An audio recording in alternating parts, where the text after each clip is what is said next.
النهاردة هكشف لك سر خطير جدا في حرف السي. بسم الله الرحمن الرحيم. النهاردة يا جماعة هنتكلم في مقطع صوتي مهم جدا وناس كتيرة بتتلخبط فيه. طبعا السي هنا مش هنطقها سين أو كاف كالمعتاد، هنا تركيبة مع بعض، لما بيجوا مع بعض كده كباكج بتنطق شين زيها زي الاس اتش، السي اي اي والسي اي اي والسي اي او. يلا بينا كده نشوف الكلمات اللي فيها المقطع الصوتي. أول كلمة معايا اللي هي special، معناها خاص. منطقش السي طبعا زي ما انت بتنطقها. تاني هنطق الكلمة تاني special.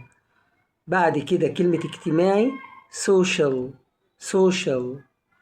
تمام. بعد كده كلمة رسمي official، official. نخش لباقي الكلمات اللي هي صناعي artificial، artificial. لاحظ الكلمة اللي جاية لذيذ delicious، delicious.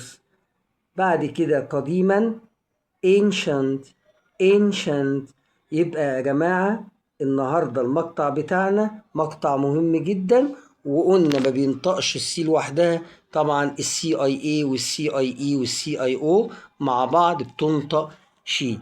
يا رب يكون الفيديو عجبكم واستفدتوا منه، ويا ريت نعمل لايك عشان الفيديو يروح لأكبر ناس تستفيد منه.